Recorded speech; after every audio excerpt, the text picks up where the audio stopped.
लेकिन ये सच है कि जब हर चीज़ में फेल हो गए तो फिर आपको लगा नहीं इससे तो पुरोहित बनना ठीक है और कर्मकांड सीखने के लिए चले गए ऋषिकेश? जी, जब मैं पक चुका था सारी चीज़ों से और अक चुका था, तब मुझे पिताजी की बात याद आई कि पिताजी आप सही कहते थे शायद।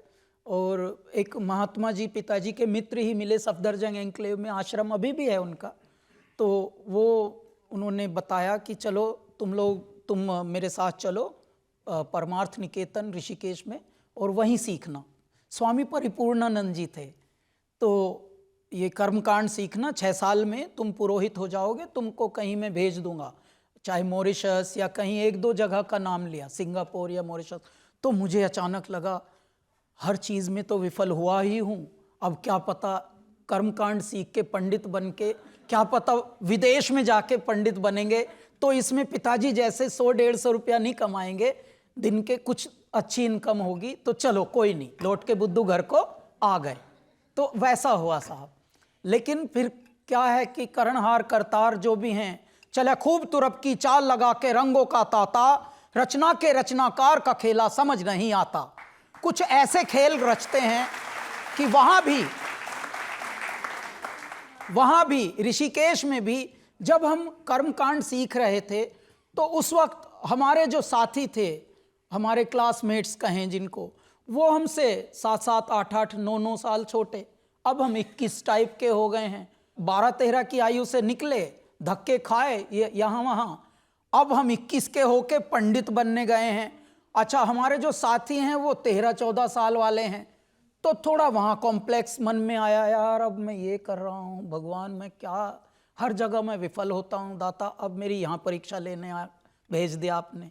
तो उसी वक्त सब सारी चुनौतियाँ जब इकट्ठी हुई थी, तभी हमने अपने आप को समाप्त करने का भी निर्णय लिया था साहब। क्योंकि ठीक से बताइए ना कि गंगा में डूब गए थे आत्महत्या करने के लिए। हाँ, पूरा हमने डूब गए थे। और कुदरतन बात है कि हम अब जिंदा हैं, आपके समक्ष हैं, और किस रूप में हैं ये भी आप बड़ों का आशीर्वाद है। ये हुआ साहब। एक बात और मन में कुमला रहा था जो जिससे मन, वो ये थी कि परमात्मा, मैं ऐसे समय में ऐसी जगह पे जन्मा हूँ जहाँ बहुत ही असंवेदनशील लोग रहते हैं, और उसके बाद भी आपको बन के रहना है, होके नहीं, इन सब के साथ बन के दिखना है। जैसे आप सब मिलेंगे किसी से भी तो पहला प्रश्न सब मनुष्य करते हैं मशीन की तरह, हाउ आर यू, कैसे हैं आप, सब ठीक है? कुछ लेनी देनी नहीं है। अच्छा, जो बेचारा सामने वाला है भले वो अपने में हो, लेकिन अचानक उसको अब उस मशीन की तरह ही होना पड़ेगा। जी मैं बहुत अच्छा हूं, जबकि पता लगा सुबह से फ्रेश भी नहीं हुआ। कई बार ऐसी समस्या होती है, लेकिन उसको भी वो बनना पड़ेगा जो बना रहा है। अच्छा, यही कोई बना रहा है, कोई बन रहा है, कोई है नहीं। नहर बनती है, नदी होती है, हम सब नदी होते हैं, हम सब समुद्र होते हैं, हम सब पर्वत होते हैं, हम सब नैसर्गिक होते हैं, परंतु हमारा अभ्यास जो होता है वो 90% नकली बन बन के निकल लेते हैं हम। ये है सच्चाई। तो इस ऐसी कौतूहल से, ऐसे बहुत ही किंकर्तव्य विमूढ़ मन से मेरे मन में एक दिन आया कि क्यों ना मैं जीवन की लीला ही समाप्त कर दूं। मेरे दाता, शायद मैं गलत जगह पैदा हुआ हूं, गलत समय पे पैदा हुआ हूं। तो कूदे, और पीछे से कोई हमारे ही छात्रावास का सीनियर कूदा और मुझे निकाल के, थोड़ा मैं बदहवास था, पूछने लगे कि तुझे तो तैरना नहीं आता, तो फिर तू क्यों कूदा, तू मरने गया था क्या? मेरे मुख से निकला, हाँ मरने गया। एक दिया मुझे रसीद तगड़ा।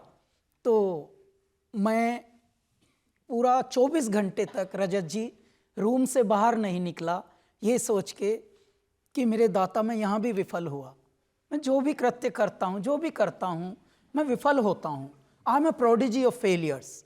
मैं शायद विफलताओं की ही उत्पत्ति हूँ मेरे दाता। तो मेरे जीने का समझ नहीं आ रहा, मैं क्यों हूँ, मुझे आपने क्यों जन्माया है। तब तक ये प्रश्न चलते थे मन में। आज लेकिन उसके इतने उत्तर दिए हैं मेरे दाता ने, इतने कि मैं तो कहूँगा कि मूल तो छोटा होता है, ब्याज ही इतना कर दिया कि मूल याद ही नहीं आ रहा।